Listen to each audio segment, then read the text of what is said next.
Top 10 entrepreneurs who hit it big after age 40. Hey there hustlers, welcome to Forever Hustle. In today's video we'll be looking at the top 10 entrepreneurs who hit it big after the age of 40. There are the Mark Zuckerbergs, Evan Spiegels and Billy Murphys of the world who all hit billionaire status before turning 30. You could call them the superstars of modern day entrepreneurs. The reality, however, is that not every entrepreneur hits the ground running so early. Before we continue, don't forget to drop a like and hit the subscribe button. With all that out of the way, here are the top 10 entrepreneurs who hit it big after age 40.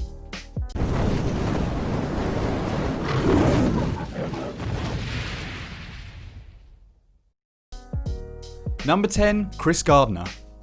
In 2006, actor Will Smith took on the character of Chris Gardner in the critically acclaimed biopic The Pursuit of Happyness. Not only did it earn Will Smith the Academy Award nomination for Best Actor, but it ushered us into the world of Chris Gardner and his rags to riches story.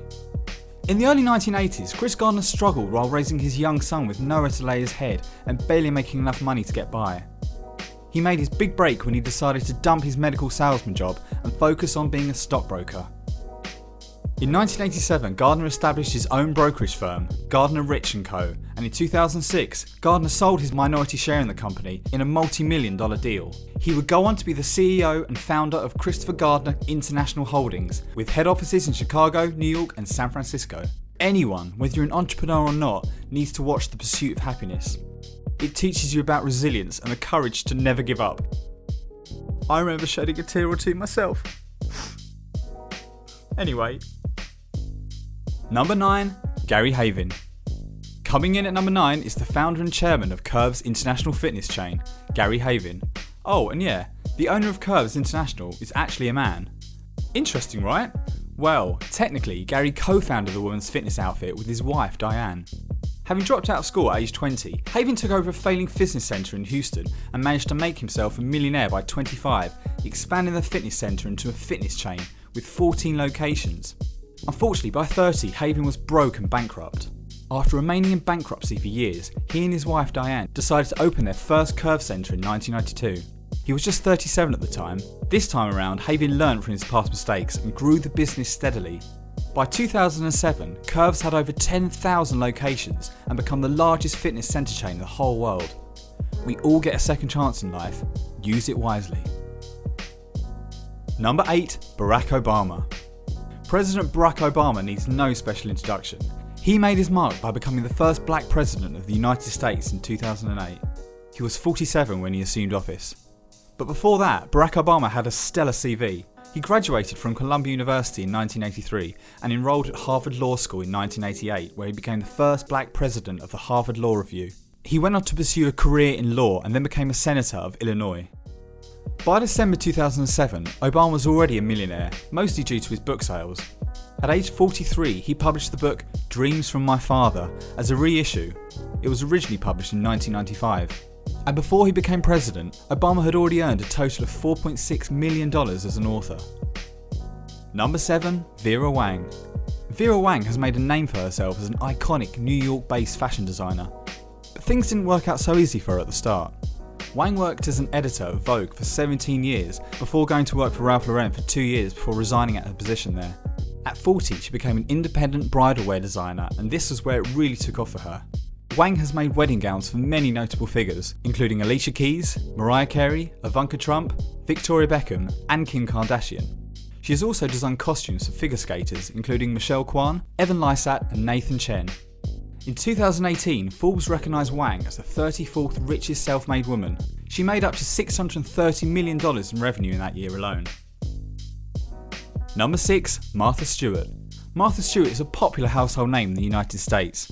Everyone seems like they've known her forever, but Stewart's career really took off in her 40s. Having shown herself a capable chef and impressive hostess, Stewart was contracted to develop a cookbook featuring recipes from parties she had previously hosted. The result was a very successful book called Entertaining. Entertaining signalled the start of a very successful publishing career for Martha. This includes books like Martha Stewart's Quick Cook, Martha Stewart's Pies and Tarts, and The Wedding Planner, amongst others. Stewart's popularity grew and she eventually went on to make appearances on The Oprah Winfrey Show and Larry King Live. Stewart went on to develop the Martha Stewart Living magazine, which also acted as the basis for a weekly half-hour television show. The show was later expanded to a 4-hour show in 1999. In 1997, Stewart was able to start the Martha Stewart Living Omnipedia Company, where she served as chairperson, president and CEO. The company managed all things Martha Stewart. The company went public in October 1999, initially making Stewart the first female self-made billionaire in the US. Unfortunately, Stewart was convicted of stock trading related charges. She spent 6 months in prison. Despite the setback, Stewart launched a remarkable comeback and regained control of her company again. As of 2019, Martha Stewart is said to have an estimated net worth of $640 million according to the Money Incorporated. Oh yeah, and she became friends with Snoop Dogg. Number 5. Samuel L. Jackson. When Samuel L. Jackson made his first major break in Hollywood, appearing in Jungle Fever in 1990, he was just coming out of rehab at the age of 42. 2 years later, he featured in another movie, Pulp Fiction, which set the ball rolling for a legendary career which has since lasted decades. Samuel L. Jackson would go on to become a highly respected and prolific actor, starring in over 150 films. To put it into monetary terms, the collective box office revenue of all the films Samuel L. Jackson has starred in amounts to approximately $8.6 billion. No other on-screen actor can boast of a higher figure. In 2000, Samuel L. Jackson was given a star on the Hollywood Walk of Fame, cementing his status as a Hollywood icon. He remains one of the most recognisable faces in Hollywood, with an unmistakable voice, with impeccable delivery skills. This has also made him a hugely successful voice actor. Samuel L. Jackson's net worth is estimated to be around $250 million. Number 4. Sam Walton. Sam Walton is the legendary founder of arguably the world's largest retailers, Walmart Stores Inc. Walton's story is one of true endurance and doggedness. Walton had begun managing retail stores. He went on to open and run several stores while failing repeatedly in the process. However, with his passion for learning, Walton used those years to hone the entrepreneurial skills that led him to become one of the greatest entrepreneurs in the history of the retail chain industry. Walton opened his first Walmart store at the age of 44 on June 2nd, 1962, in Rogers, Arkansas. And well, the rest, as they say, is history. Walton died in April 1992. At the time of his death, all his stores were generating a combined annual revenue of $50 billion. Walmart remains one of the largest retailers in the United States and one of the biggest private employers in the world. Number 3. Henry Ford. The man was a visionary, an American industrialist and business magnate. He is the founder of Ford Motor Company and is generally credited as the chief developer of the widely used assembly line technique of mass production. Henry Ford's vision was to create the first automobile that a middle-class American family could afford. There were many obstacles in his way, but he persevered, and eventually the Model T car created by Ford would totally revolutionise transportation in America and the rest of the world. Henry Ford founded the Ford Motor Company at the age of 40 after working as an engineer for 12 years. The Model T was introduced in October 1908. By 1918, half the cars used in the United States were Ford Model Ts. Ford would later go on to make other car models, amassing incredible wealth along the way. Ford died in April 1947, having left an indelible mark on the automotive industry in the world. Number 2. Ray Kroc. You may be forgiven for not recognising the name Ray Kroc, but if you've ever grabbed a burger from McDonald's, you've been a beneficiary of the hard work of this man. Raymond Albert Kroc was not the founder of McDonald's. McDonald's was founded by the McDonald's brothers. But at 52, Kroc joined the McDonald Company in 1954 when they had just 6 locations, and he played a crucial role in the expansion of the company. Kroc was super impressed by the way McDonald's was run by the McDonald brothers, but he also believed they were set up for something much bigger. In 1955, Kroc opened the first McDonald's franchise with the McDonald brothers in Des Plaines, Illinois. Kroc had great dreams for the expansion of McDonald's nationwide, an ambition the McDonald brothers didn't share with him. This led to Kroc buying the company from the McDonald brothers for $2.7 million. He didn't have much money at the time, but he had an excellent fundraising ability, which he used to get the money required to buy the company. Kroc made numerous contributions to the McDonald franchise that led to an incredible success. He set strict rules to the franchise to maintain the quality of their products. By the time Ray Kroc died in 1984, McDonald's had over 7,500 outlets in the United States and 31 outlets in other countries and territories. In 1983 alone, the total revenue from the McDonald outlets was over $8 billion. At the time of his death, Kroc's net worth was estimated to be around $600 million.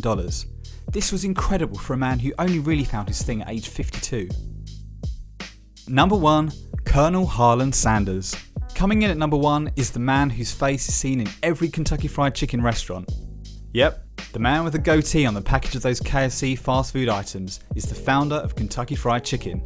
The title Colonel is an honorary one which was given to him by the Governor of Kentucky, Lawrence Weatherby, in 1950. Sanders had previously worked as a steam engine stoker, an insurance salesman and a gas station operator, all to no reasonable success. However, during the Great Depression, he started selling fried chicken from his restaurant in North Corbin, Kentucky, using a secret recipe. He was smart enough to recognise that this was pure gold, and so he had the recipe patented. Sanders recognised the opportunity for a restaurant franchise, and he opened his first KFC franchise in Salt Lake City, Utah, in 1952 when he was 62 years old. He went on to actively pursue franchising KFC all over the United States, and as a result, KFC spread rapidly across the United States and abroad. When the demands of rapid expansion became too much for Sanders, he decided to sell KFC for $2 million. Despite the sale, he remained in control of operations in Canada and became a salaried brand ambassador of KFC. Over time, Sanders became highly critical of the food quality served at KFC restaurants, and he was left unimpressed with the direction of the new owners had taken. By the time of Sanders' death in 1980, KFC had over 6,000 outlets in 48 countries. Adjusted to today's inflation, KFC was making annual sales of around $6.2 billion. Today, Colonel Sanders remains the face of KFC and has warmed his likeness into the hearts of hundreds of millions of people worldwide. He is arguably the most recognised icon in fast food history. And there you have it, 10 impressive success stories of people who really got their careers going after the age 40. The cliche saying, never ever give up, really does ring true. It's never too late to realise your dreams. If you enjoyed this video, remember to give it a thumbs up and be sure to subscribe and hit the bell so you'll always be notified on our new videos. See you soon, hustlers, and until next time, stay hustling.